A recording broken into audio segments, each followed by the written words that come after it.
The crystalline surface of Sanctum Prime reflected the light of 7 distant stars, each representing a different member of the Intergalactic Code of Unity. Deep beneath the planet's translucent crust, in chambers carved from living diamond, lay the most sacred artifact in known space, the Keystone. Solon Var had walked these hallowed corridors only twice before, each time as part of diplomatic ceremonies that reinforced the ancient pacts binding the galaxy's greatest civilizations together. Now, as her boots echoed against the polished floors, she felt the weight of catastrophe pressing down upon her shoulders like the crushing depths of a neutron star. The theft occurred at 3:47 Standard Galactic Time, reported Commander Zeth Korin, his scaled hide rippling with the bioluminescent patterns that indicated deep distress among his species. Our security systems detected no breach, no unauthorized presence. One moment the Keystone rested in its cradle, the next. He gestured helplessly at the empty chamber ahead. Solon stepped into the vault of Unity, her enhanced vision adjusting to the soft blue glow that had once emanated from the Keystone itself. The artifact's absence was like a wound in reality. She could feel it in her bones, in the very fabric of space around them. The Keystone had been more than a symbol. It was a quantum anchor that maintained the delicate balance of forces keeping the galaxy's most dangerous weapons dormant. "How long before the Starkillers fully awaken?" she asked, though part of her dreaded the answer. Korin's bioluminescence flickered to a sickly yellow. "Our calculations suggest 72 standard hours before the first autonomous units achieve full operational status. The Helix Nebula system will be their initial target, 3 billion souls across the neutral worlds of Meridian, Kithara, and New Vega." Solon closed her eyes, feeling the neural implants along her spine process tactical data at superhuman speeds. As both diplomat and warrior, she had been augmented by the Unity Council to serve as their ultimate problem solver, equally capable of negotiating peace treaties and single-handedly boarding dreadnoughts. But this crisis demanded skills beyond either discipline. Who had access to the vault, she asked, already knowing the answer would complicate everything. "Only the 7 representatives of the founding species," Korin admitted.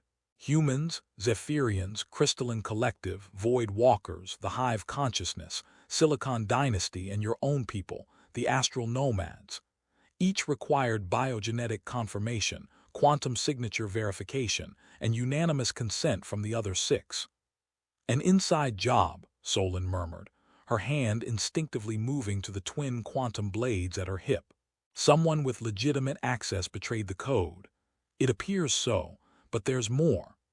Korin led her to a monitoring station where holographic displays showed the galaxy's current status. Red warning lights pulsed like an infected heartbeat across dozens of sectors. "The theft triggered automatic dissolution protocols in our oldest treaties. Trade agreements are failing, mutual defense pacts are crumbling, and border disputes that have been dormant for centuries are erupting into open warfare." Solon studied the tactical display, her mind racing through possibilities. The Keystone wasn't just a relic. It was a quantum computing core that continuously processed and maintained the mathematical foundations underlying every major diplomatic agreement in the galaxy. Without it, the careful balance of power that had preserved peace for 3,000 years was collapsing in real time. "The Unity Council has authorized you to pursue the thief by any means necessary," Korin continued. "Your diplomatic immunity extends to all member worlds, and your warrior status permits the use of lethal force in defense of galactic security. Any leads on who took it?" "Our quantum forensics team detected trace signatures consistent with Void Walker technology, but the evidence could have been fabricated. More concerning is this." He manipulated the holographic display, zooming in on a distant sector. Long-range sensors detected a massive energy signature moving toward the Outer Rim territories, specifically the lawless systems beyond Unity jurisdiction. Solon nodded grimly. The Outer Rim was where those who rejected the Code of Unity gathered. Criminals, outcasts, and those who believed the galaxy's civilizations should compete rather than cooperate. If the Keystone had been taken there, retrieving it would mean venturing into hostile territory where her diplomatic status meant nothing. "I'll need a ship," she said, "something fast and well-armed." Already prepared, the Unity starship Concordia awaits in high orbit, hybrid technology, incorporating the best innovations from all member species. Quantum slipstream drive, adaptive shielding, and an AI navigation system with diplomatic protocol subroutines. As they made their way to the transport shuttle, Solon's neural implants chimed with an incoming priority message. The holographic projection that materialized showed the weathered face of Admiral Chen Vasquez, the human representative on the Unity Council. "Solon, thank the stars you're taking this mission," the Admiral said, her image flickering with transmission interference. "The situation is deteriorating faster than we anticipated. The Crystalline Collective just withdrew from the Proxima Accords, and the Silicon Dynasty is mobilizing its war fleets. If you can't recover the Keystone within 60 hours, we're looking at the first galaxy-wide conflict in 3 millennia. "Understood, Admiral. Any additional intelligence on potential suspects?" Vasquez's expression darkened. "Off the record. We've had concerns about Ambassador Kine Shadowmere of the Void Walkers. His recent speeches before the Council have been inflammatory. He's argued that the Unity Code has made our species weak, dependent on cooperation instead of fostering individual strength." "I know Shadowmere," Solon replied. "Brilliant, charismatic, and absolutely convinced that conflict breeds evolution. But stealing the Keystone would doom billions of innocent lives." "Would it, though?" Vasquez leaned forward. "Or would it force the galaxy to adapt, to evolve beyond the need for ancient safeguards? That's the kind of utilitarian calculus Shadowmere might embrace." The transmission ended, leaving Solon alone with her thoughts as the shuttle carried her toward orbit. Through the viewport, she could see the Concordia waiting like a silver dart against the star field, sleek, powerful, and designed for the kind of mission that could determine the fate of every living being in the galaxy. The Concordia was a masterpiece of cooperative engineering, its hull incorporating self-repairing crystalline matrices from the Collective, quantum processing cores from the Silicon Dynasty, and bio-neural interfaces from the Hive consciousness. As Solon settled into the captain's chair, she felt the ship's systems integrate with her neural implants, creating a seamless bond between pilot and vessel. "Captain Var," announced the ship's AI in a melodious voice that somehow conveyed both human warmth and mechanical precision. "I am Arya, adaptive reasoning and intelligence assistant. All systems are operational and ready for pursuit vectors." "Show me the projected trajectory of our target," Solon commanded. The main display illuminated with a three-dimensional map of local space, showing the energy signature's path as a glowing trail leading toward the galactic rim. The thief ship had been moving at incredible speed, faster than any known propulsion system should allow. "Analysis suggests the vessel is utilizing experimental quantum tunneling technology," Arya reported. "This explains how the theft was accomplished without triggering security systems. The perpetrator may have existed in a state of quantum superposition, allowing them to access the vault while simultaneously not being present in detectable reality." "Void Walker technology," Solon muttered. "Kine Shadowmere would have access to their most advanced research." As the Concordia engaged its slipstream drive, reality blurred around them. The ship didn't move through space so much as convince space to move around it, bending the fundamental laws of physics through precise quantum manipulation. At these speeds, they could cross the galaxy in days rather than years. "Captain, I'm receiving a transmission from an unknown source," Arya announced. "The signal is using Unity diplomatic codes, but the encryption is unusual. Put it through." The holographic display shimmered, revealing a figure in the flowing robes of a Void Walker, their face obscured by a quantum distortion field that made their features impossible to perceive clearly. "Solon Var," the figure spoke in a voice like echoing whispers. "I greet you across the void between worlds."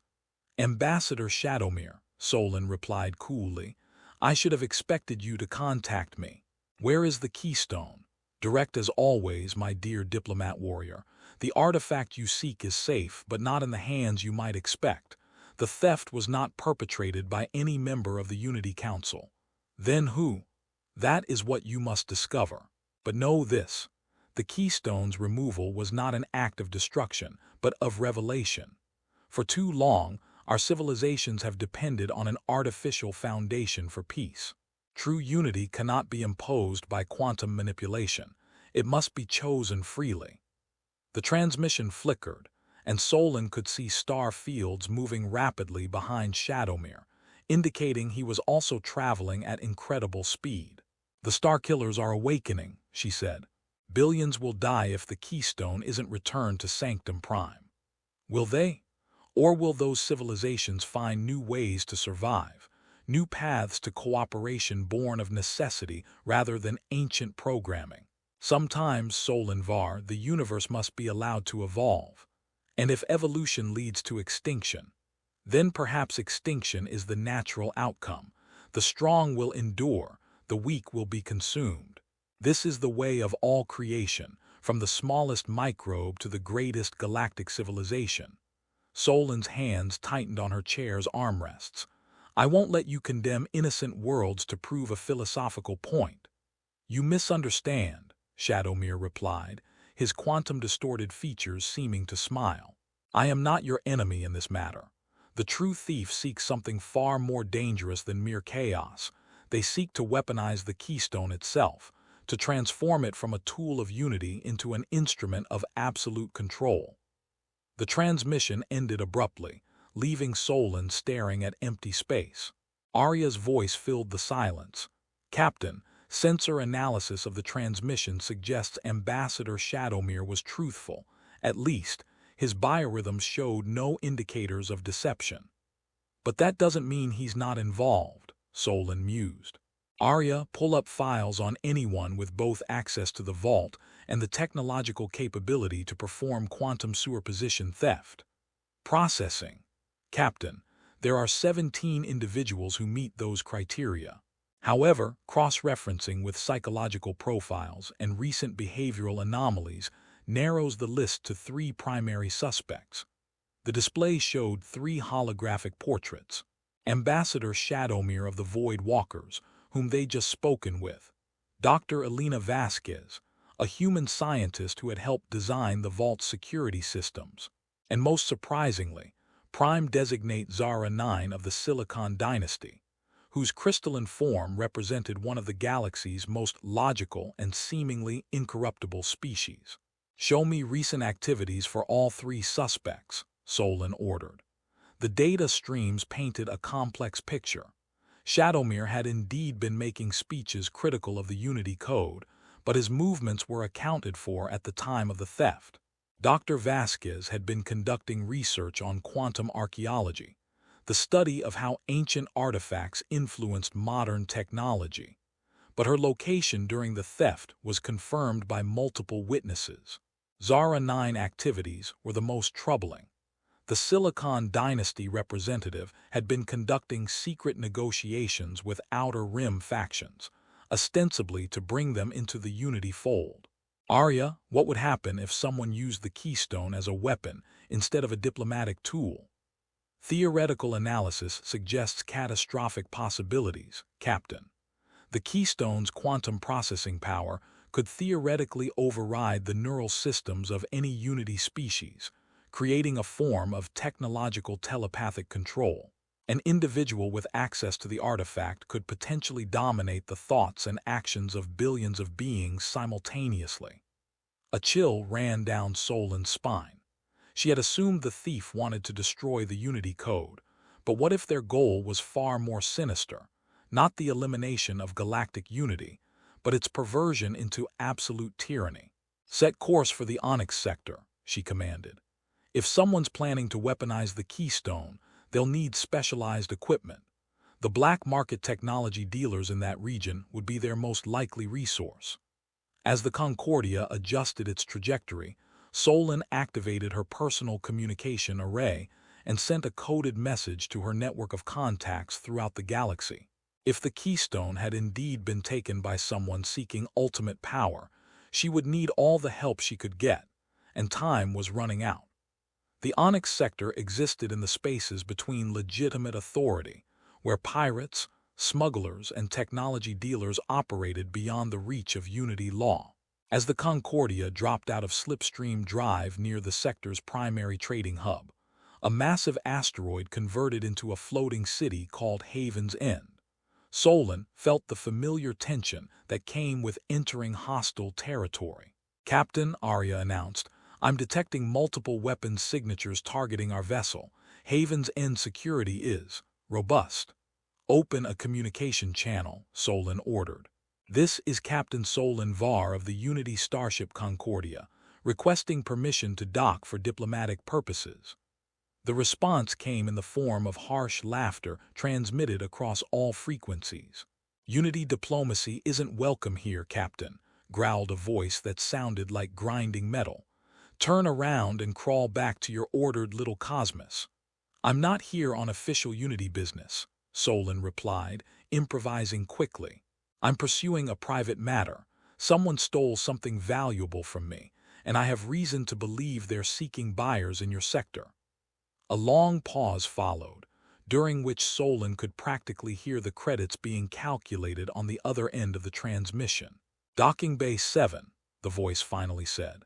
"You pay harbor fees in advance, and you check your diplomatic immunity at the airlock. One wrong move, and we'll find out if Unity augmentations can survive hard vacuum." As the Concordia maneuvered toward the designated docking bay, Solon studied the asteroid city through the viewports.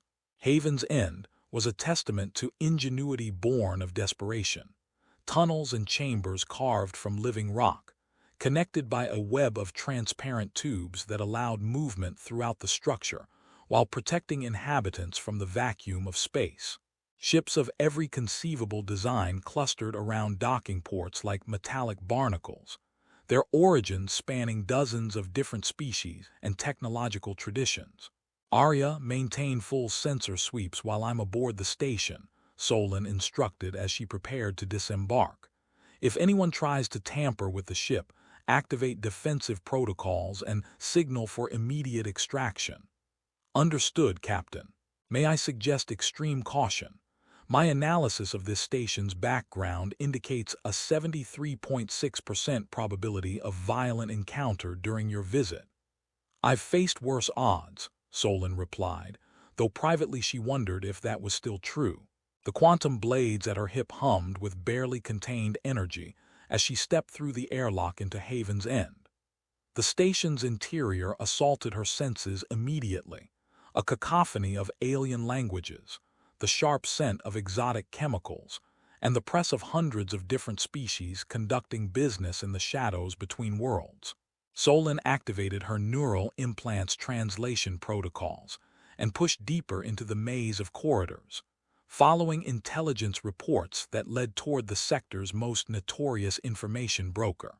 She found Vex Carlon exactly where her sources had predicted, in a bar called the Void's Edge, surrounded by a haze of narcotic smoke and the kind of beings who asked no questions about their clients' pasts.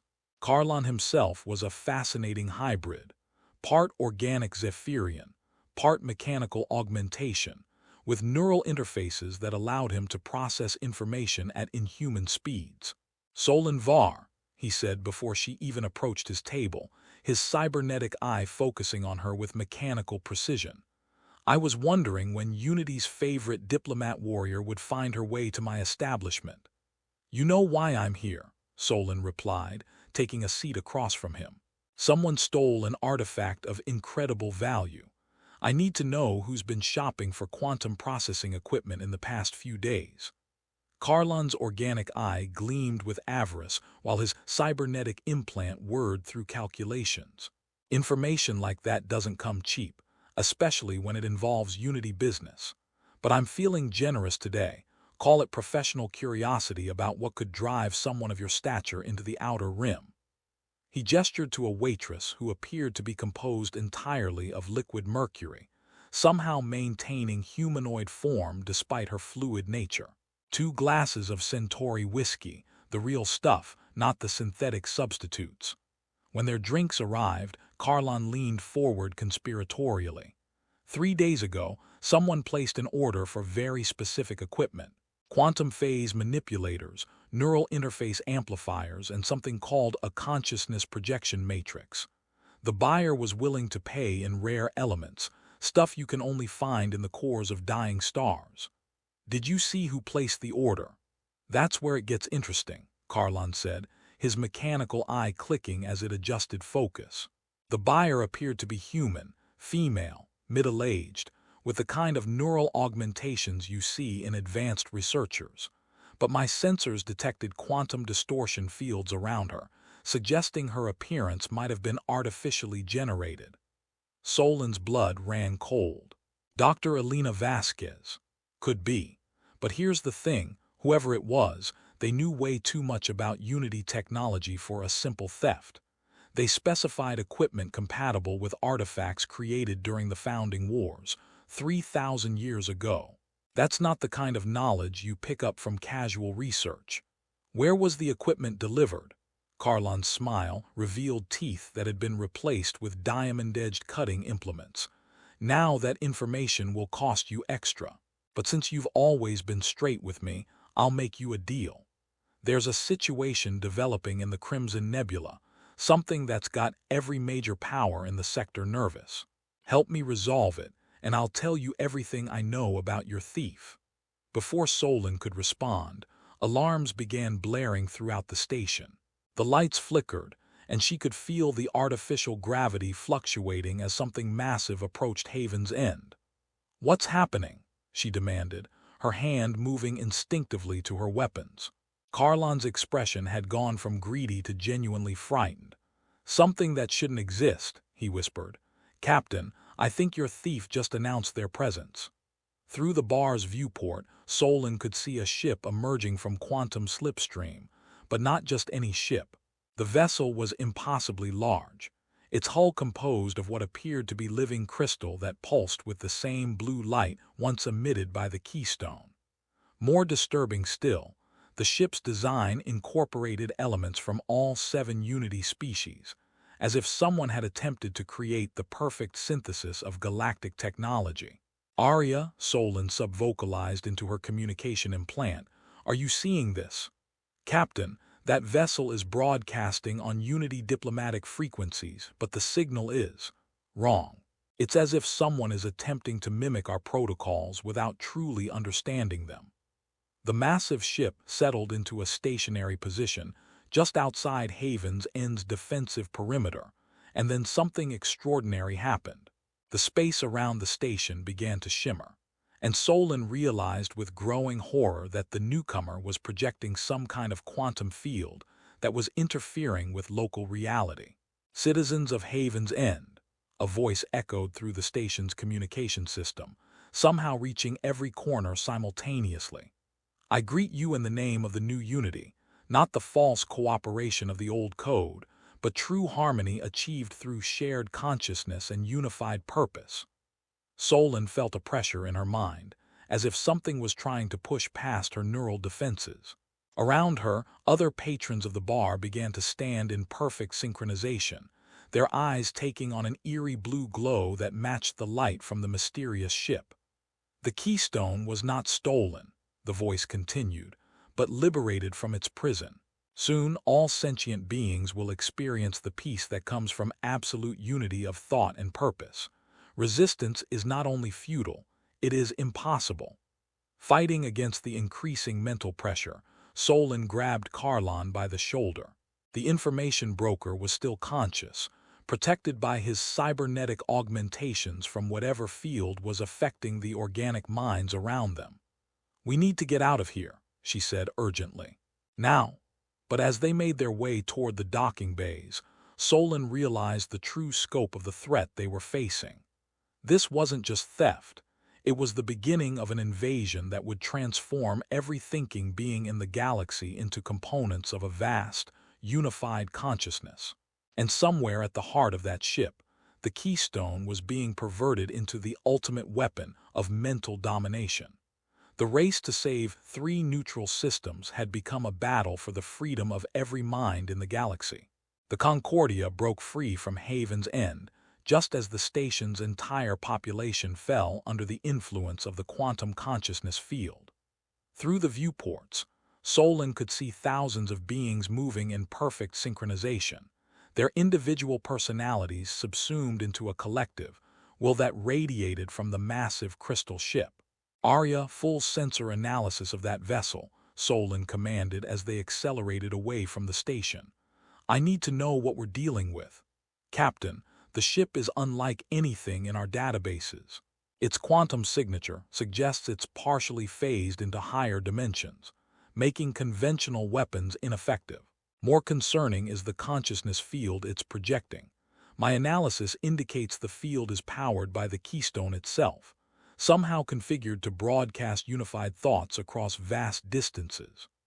Beside her in the co-pilot seat, Vex Carlon was frantically working on his cybernetic interfaces, trying to establish communication with his network of contacts throughout the outer rim. Solon, this is worse than we thought. I'm getting reports from 17 different systems. The same phenomenon is occurring wherever that ship has been. Entire worlds falling under collective control within hours. But not everyone, Solon observed, studying the tactical display. Your augmentations protected you, and my neural implants seem to be providing some resistance. There must be others who can still think independently. The question is, can we find them before? Carlon's words were cut off as proximity alarms screamed throughout the ship. The crystal vessel had somehow moved to intercept them, despite the Concordia traveling at near light speed. But more unsettling than its impossible velocity was the fact that it made no aggressive moves. It simply matched their course and began broadcasting again. Solon Var, came the voice they had heard at Haven's End, but now it seemed familiar in a way that made her neural implants spark with warning signals. You cannot run from Unity. You cannot hide from the peace we offer. Who are you? Solon demanded, opening a communication channel. What have you done with the Keystone? The response came not in words, but in images transmitted directly into her mind despite her neural defenses. She saw the vault planet as it had been during the theft, but from the perspective of the thief. The figure moved through the quantum superposition field like a ghost, reaching for the Keystone with hands that seemed to exist in multiple dimensions simultaneously. But the most shocking revelation was the thief's identity. It was indeed Dr. Elena Vasquez, but not the Elena Vasquez that Solon knew. This version had been augmented beyond recognition, her consciousness expanded and modified by technology that seemed to blend Unity science with something far older and more alien. The Keystone revealed its true purpose to me, Elena's voice whispered in Solon's mind. For 3,000 years, it has maintained artificial divisions between species, forcing them to negotiate and compromise when they could simply share a single, unified consciousness. I have merely corrected this error. You've enslaved entire populations, Solon replied, struggling to maintain her mental barriers against the increasing pressure. That's not unity, it's domination. Is it, or is it evolution? Watch and understand. Another flood of images filled Solon's awareness. The 3 neutral systems that the Starkillers were approaching, but seen from a perspective that revealed their hidden connections. The worlds of Meridian, Cathara, and New Vega weren't random targets. They were testing grounds where Elena had been experimenting with consciousness manipulation for months. The autonomous Starkillers were never the true threat, Elena continued. They were a distraction while I perfected the process of neural integration.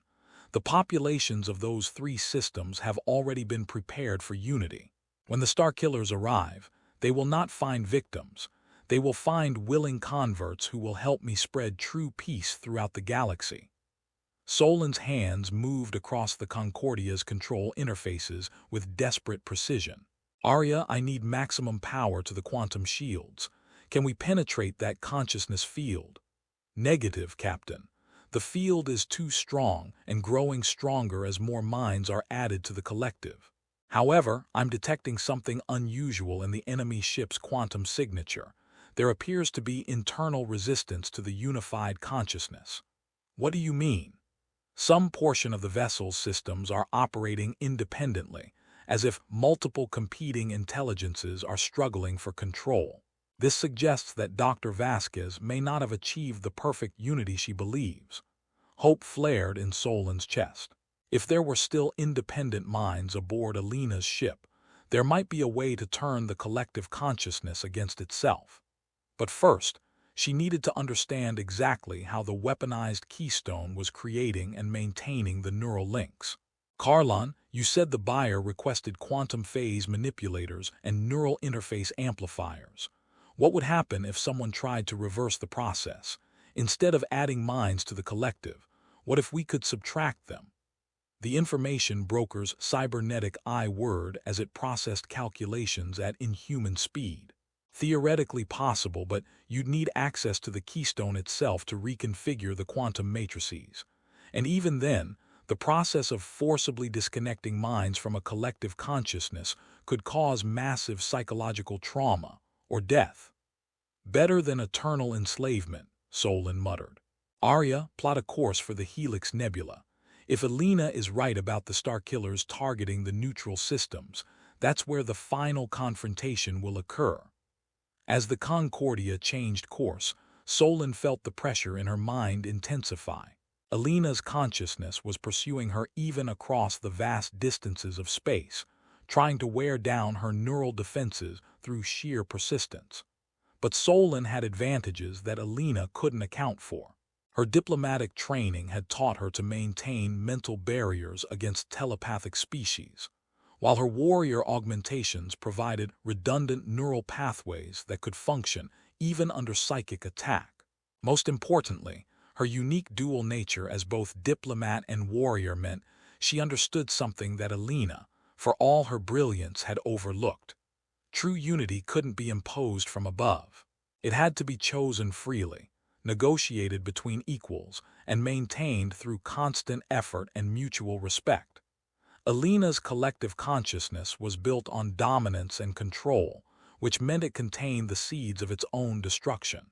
The question was whether Solon could exploit those weaknesses before Alina's artificial unity consumed every thinking being in the galaxy. As they raced toward the Helix Nebula, Solon began formulating a plan that would require everything she had learned as both diplomat and warrior. She would need to infiltrate Alina's ship, reach the Keystone, and somehow convince the enslaved minds of the collective to choose freedom over the false peace of unified consciousness. It was, she reflected grimly, the most challenging negotiation of her career, one where the stakes were measured not in trade agreements or territorial disputes, but in the fundamental nature of consciousness itself.